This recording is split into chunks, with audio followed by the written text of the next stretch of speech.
I was a speaker also at uh, the earlier Institute of Objective Studies a conference, online conference, and Mr. Arshi Khan was there. I would like to say hi to Salman Khurshid Saab, His Excellency, and others who are there, especially Sheikh Abdullah Saab, Nizamuddin Sheikh, Hamid Ali Khan. So now I will just, I think I have about 10-15 minutes. Is that Yeah, okay? 15 Okay. minutes. Okay. So now I would start with some recent examples. Let's see what's happening today in the world. In Italy, there is a town called Travestir, and which is a Jewish colony. And so there, people of Italy have put up a poster of Hitler, and instead of the swastika, Hitler is carrying the Star of David. Then in Milan, another many several restaurants have put up these huge banners saying that Zionists are not welcome. In Netherlands, it is it, hotels have basically they have a because many IDF soldiers go there to holiday. They have basically uh, they are turning out. They are refusing to admit IDF soldiers, and especially after the work of the the Hind Rajab Foundation, and we all know the tragedy of Hind Rajab and how a little girl was killed by IDF in open daylight in Gaza. All these things are happening, and many others. Even in Latin American countries, red alerts have gone out. Uh, I was just witnessing, and it's a stray incident. I was just witnessing a boxing match between, actually a Thai boxing match between an Irish fighter and an Israeli fighter. And the Irish fighter, after pulling the Israeli fighter down, kept hitting him and saying, Free Palestine," and the entire crowd was also saying. And we have seen how football teams, how the World Cup qualifiers are going on, and how football teams are also cheering for Palestine. The main point is that the rules-based order, which I think Salman Khurshid Saab and Pasha Saab and Arshi Saab also, they have enumerated that they are they are speaking they are speaking about the American-led rules-based order. That rules-based order has abused its own mandate. It has abused several forces which have just tried to assert their human rights, which have tried to basically just implement the UN Charter, and especially related to Palestine, Lebanon, Syria. We have seen that how all all these in all these arenas, the rule-based order has actually helped. What I can say, like the might is right concept. They have just gone, and not just might is right concept. They have basically helped Zionism, which is a racist ideology, which is basically an ideology of apartheid, and and they are trying to impose Zionism. It's a very dangerous game because Greater Israel doesn't just mean the territorial expansion of Israel. It means the expansion of the idea of Zionism, and the idea of Zionism is an extension of Nazism, where a certain people and a certain race, all these concepts have been rubbished. I mean, by history, that of race, of ethnicity, of superior race, superior ethnicity. But in the 21st century, after the fall of Soviet Union and after so many incidents, we are now witnessing a blatant and a naked revival of the idea that a certain race, a certain religion, and that too not just that religion, a certain interpretation, a certain secular interpretation of that religion, has the right to rule over mankind. This is the project which the US is promoting. This is the project which Israel is trying to implement, starting with the Middle East. But as Mr. Erdogan said, and I'm not a fan of Mr. Erdogan, but during the Iran-Israel war, Mr. Erdogan said, "What happens to Tehran happens to Istanbul." And I would like to add that what happens to Tehran happens to Istanbul. It also happens to Delhi. It will happen to Delhi. If we think that by posing up to Israel, if the current dispensation in India thinks that by closing up to Israel, it can actually do something, or it can, it can come out of global south and go in global north, then we have seen that how Mr.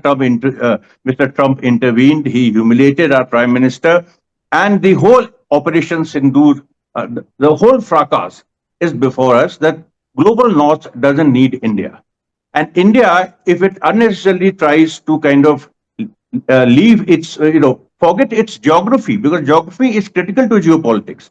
If India forgets its geography and tries going in the Israeli American camp, then obviously it is left without friends. And what happens when it is left without friends was quite apparent. Now, the the point here is that what is the resistance to this, to Zionism right now? Or the, I mean, you can say, I mean, we are still in the process of formulating, but you can say the Zeo-Nazi project or the Zeo-American project. So what is the resistance to it? Now we have seen many many heroic attempts at resistance, and which have succeeded. Because Iran, actually, the 12-day war, I mean, we all know the details, and we can look for the details on the web. But in the 12-day war, Iran showed that in Middle East there is a power which can retaliate, and this gave a confidence. I could see. I was at that time in the villages of Uttar Pradesh, specifically a district of Bahraich, which is a BJP dominated, Brahman dominated area, and there I could see people understood. They said that it doesn't matter if Israel killed 30 of their generals. Hindi में हम बोलते हैं बस दो line. उन्होंने कहा कि अगर मुख्यमंत्री हमको 4 झापड़ मारे और हम पलट के 2 मार दें तो हमारा 2 भारी पड़ेगा उनका ही. So the point is that if a greater power, or which has the support of America, if it hits 4 times, and if you hit 2 back, then the game is over. The greater power has lost.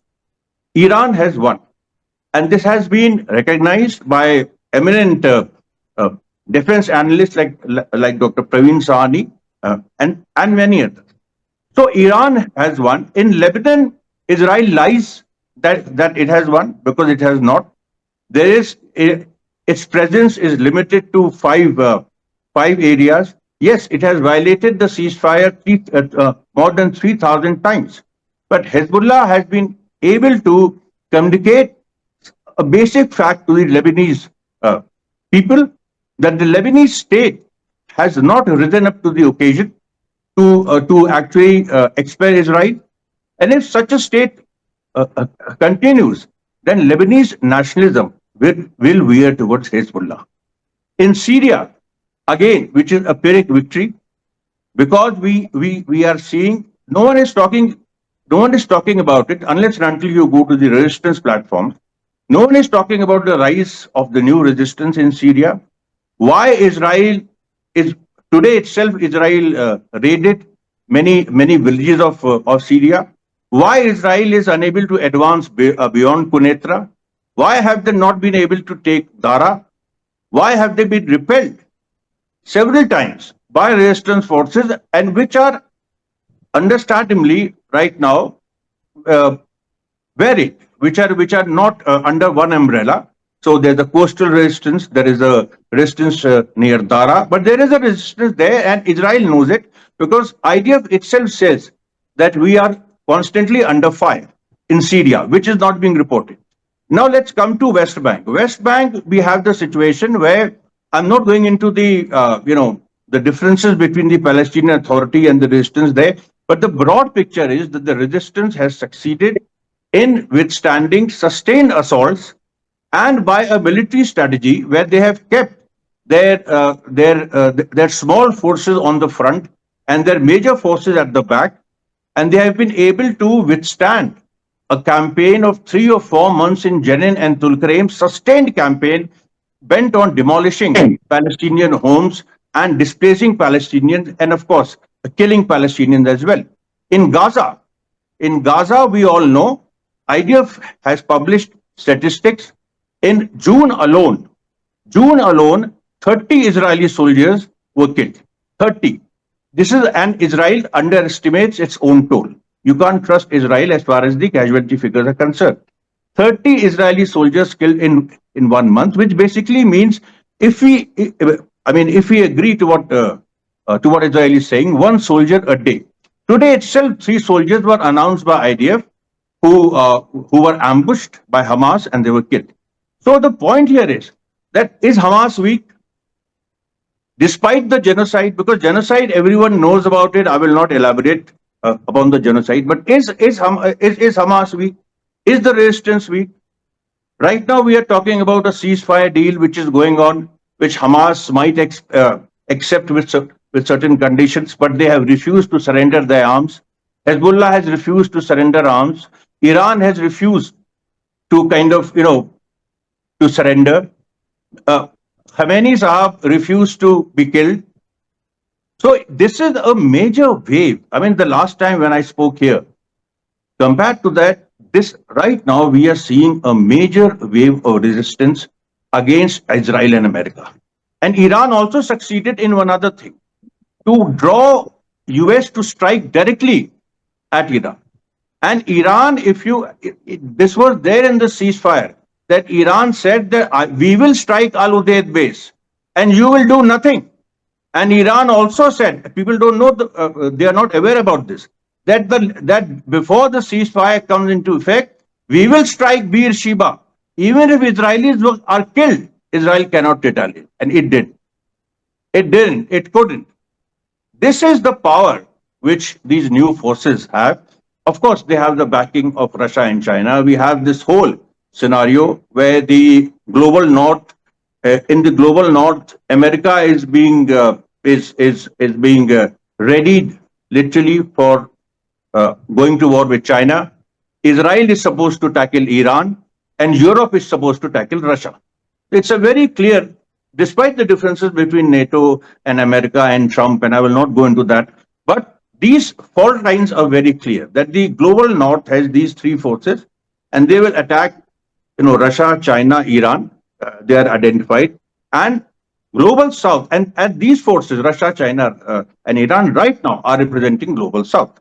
So now it is incumbent upon India to actually clarify its position, because in the Arab world, and this is my last point, in the Arab world, what is happening is that there is a clear disjunction between the Arab leadership, the rulers, and the people. And the people are in favor of an uprising.